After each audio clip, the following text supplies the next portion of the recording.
ఇండోర్లో జరుగుతున్న మూడో వన్డేలో భారీ స్కోర్ చేసింది న్యూజిలాండ్. 50 ఓవర్లలో 8 వికెట్లకు 337 పరుగుల భారీ స్కోర్ చేసింది కివీస్. భారత్ టార్గెట్ 338 పరుగులుగా ఉంది. ఇక డారెల్ మిచెల్, గ్లెన్ ఫిలిప్స్ సెంచరీలతో చెలరేగినటువంటి పరిస్థితి ఉంది. ఇండియాపై వరుసగా రెండో సెంచరీ చేశాడు మిచెల్. టీమిండియా బౌలర్లను ఆడుకున్నారు మిచెల్, ఫిలిప్స్. తలా 3 వికెట్లు తీసినటువంటి పరిస్థితి ఉంది. హర్షదీప్ సింగ్, హర్షిత్ రాణా చెరో వికెట్ తీశారు సిరాజ్, కుల్దీప్ యాదవ్. మ్యాచ్కి సంబంధించి మరిన్ని అప్డేట్స్ మా కరెస్పాండెంట్ వెంకట్ అందిస్తారు. వెంకట్, 337 పరుగులు చేసింది న్యూజిలాండ్.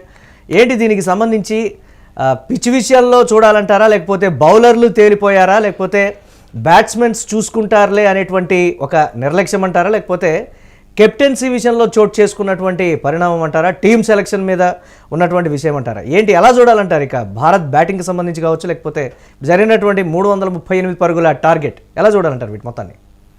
మురళి, ఇందులో నాకు పెద్ద ఆశ్చర్యం అంటే ఇప్పుడు మామూలుగా బౌలింగ్ వైఫల్యం కానీ లేదా కెప్టెన్సీ వైఫల్యం కానీ ఏం కొత్తగా నాకు అనిపించలేదు. కానీ గ్లెన్ ఫిలిప్స్ విషయంలో కానీ లేదంటే మిచెల్ విషయంలో కానీ బౌలర్ల మార్పు విషయానికి సంబంధించి కొంత సరైన ఆలోచన చేయలేదు. అంటే కెప్టెన్సీ అయితే ఫెయిల్ అవ్వలేదు. ఎందుకంటే అది నేను మార్నింగ్ అమూల్యతో మాట్లాడినప్పుడు కూడా ఇది బ్యాటింగ్ పిచ్ ఖచ్చితంగా బౌలర్లు ఇబ్బంది పడతారు అనే అంచనా అయితే నేను వ్యక్తం చేయడం జరిగింది. ఇక ఇదే సమయంలో డార్లీ మిచెల్ కి సంబంధించి కూడా మనం ఉదయం ఫోన్ ఇన్ లో మాట్లాడుకున్నప్పుడు కూడా డార్లీ మిచెల్ ఖచ్చితంగా ఈ రోజు మళ్ళీ ఆడే అవకాశం ఉంది.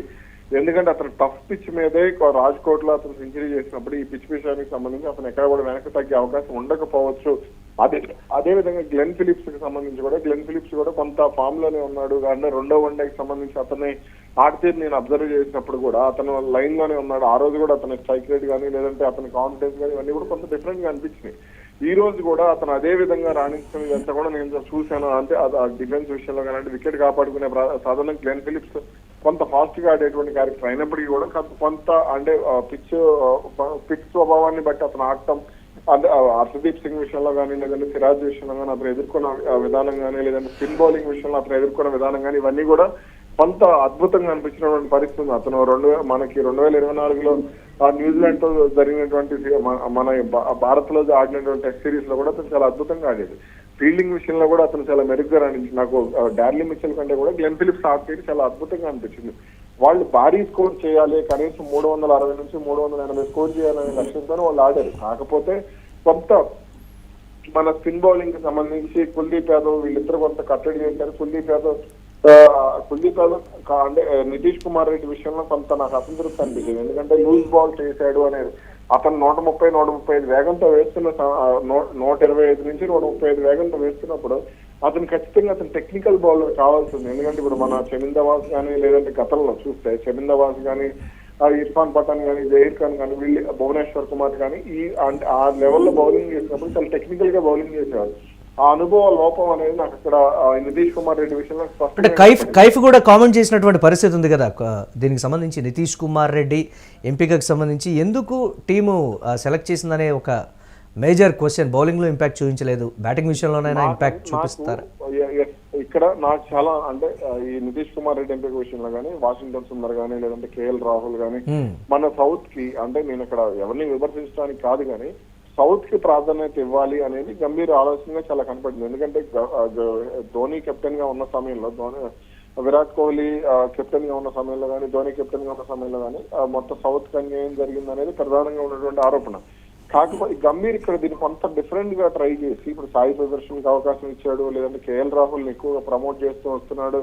అదే విధంగా కొంతమంది ఆటగాళ్ళు ఇప్పుడు నితీష్ కుమార్ రెడ్డి కానీ మహమ్మద్ సిరాజ్ కొంత ప్రాధాన్యత ఇవ్వట్లేదు.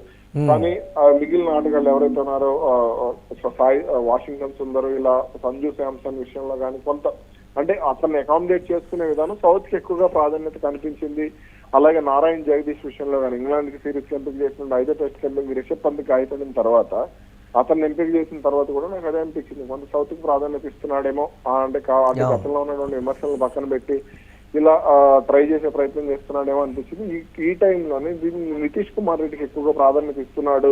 పేస్ బౌలింగ్ ఆల్రౌండర్ విషయంలో పూర్తిగా హార్దిక్ పాండ్యా పక్కన పెట్టిన తర్వాత ఇతన్ని నితీష్ కుమార్ రెడ్డిని కొంత లైన్ లోకి తీసుకొచ్చే కష్టాలు అయితే పడుతున్నాడు అనేది నాకు అర్థమైంది.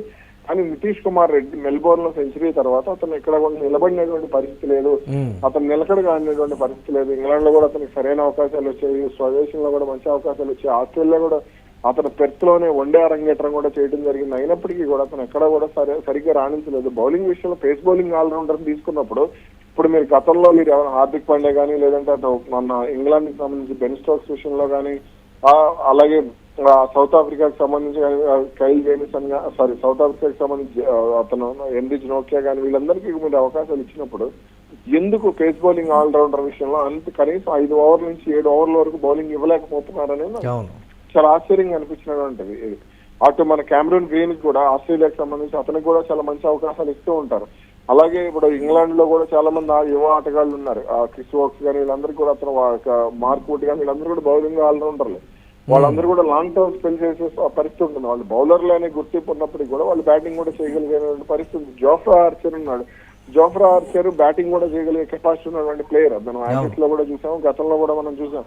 కానీ వాళ్ళకి మంచి అవకాశాలు బౌలింగ్ కి సంబంధించి వస్తాయి. కానీ నితీష్ కుమార్ రెడ్డి విషయంలో ఎందుకు ఆస్ట్రేలియా పర్యటనలో అతను కేవలం బ్యాటింగ్ ఏదైతే సెంచరీ చేశాడో లేదంటే అతను చేసిన 40, 40, 42, 44 పరుగులు అతను పెర్త్ లో కానీ ఆ తర్వాత జరిగిన సిడ్నీలో కానీ ఇవన్నీ కూడా అతను చేసినటువంటి పరుగులకు సంబంధించి ఒక 340 ఉన్నాయి. ఆ తర్వాత అతనికి సెంచరీ వచ్చింది. అప్పుడు ఆ విధంగా ప్రాధాన్యత ఇచ్చినప్పుడు మళ్ళీ అంటే బౌలింగ్ కి సంబంధించి కనీసం వన్డే క్రికెట్ కి తీసుకున్నప్పుడు పేస్ బౌలింగ్ ఆల్రౌండర్ కనీసం 6 ఓవర్లు బౌలింగ్ ఇవ్వాల్సిందే.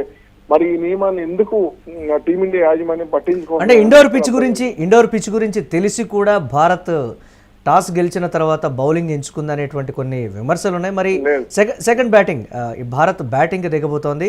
రెండో ఇన్నింగ్స్ కి పిచ్ ఏ విధంగా ఉండేటువంటి ఛాన్సెస్ ఉన్నాయి? మంచి ట్రాక్ రికార్డ్ అంటే నా అంచనా ప్రకారం 60 భారత్. మీకు నేను గతంలో కూడా చెప్పాను, అంటే మన రెండో వన్డే సందర్భంగా కూడా మనం మాట్లాడుకున్నాం సంక్రాంతి రోజు దాదాపుగా. అప్పుడు 60 న్యూజిలాండ్ చెప్పాను, 40 మన భారత్ కి చెప్పాను. ఈ రోజు 60 భారత్ కి చెప్తున్నాను, 40 న్యూజిలాండ్ కి చెప్తున్నాను.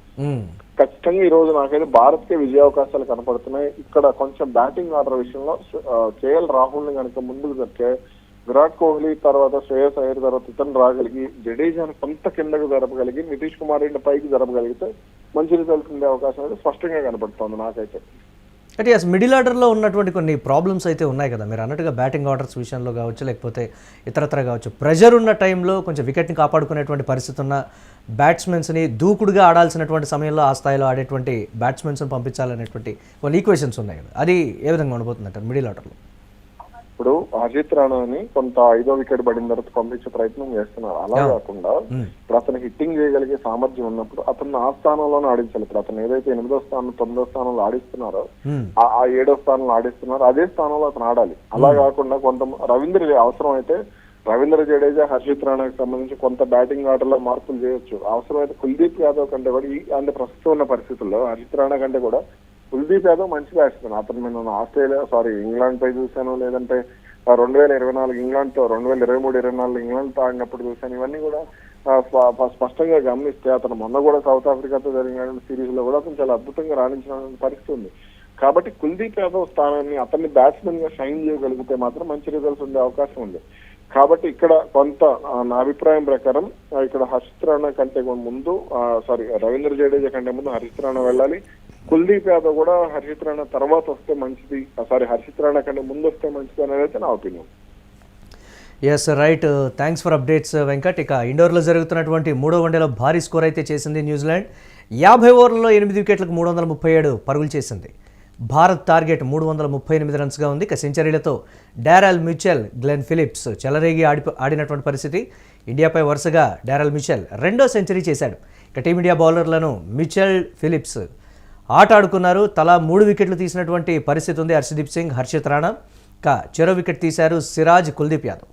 భారత్ బ్యాటింగ్కు దిగినటువంటి పరిస్థితి అయితే మరి కాసేపట్లో ఉంది. ఇక దీనికి సంబంధించి భారత్ టార్గెట్ని ఛేదిస్తుందా అంటే దాదాపుగా 60% పైగా పిచ్ పరిస్థితిని చూసినప్పటికీ కూడా భారత్ ఉన్నటువంటి ప్రస్తుత పరిస్థితుల్లో ఈ పిచ్ మీద 338 పరుగుల టార్గెట్ అనేది సునాయాసంగా ఛేదించేటువంటి పరిస్థితి ఉంటుంది. కానీ న్యూజిలాండ్ బౌలర్లను ఎక్కడా కూడా తక్కువ అంచనా వేయడానికి వీల్లేదనేటువంటి కామెంట్స్ అయితే వినిపిస్తున్నాయి. ఏ క్షణంలోనైనా సరే మ్యాచ్ని మలుపు తిప్పగలిగినటువంటి బౌలింగ్ విభాగం కూడా న్యూజిలాండ్కు ఉంది. దీనికి సంబంధించి ఆ స్థాయిలో ఆడితేనే 3వ వన్డేలో గెలిచి సిరీస్ని కైవసం చేసుకునేటువంటి పరిస్థితి అయితే ఉంటుంది.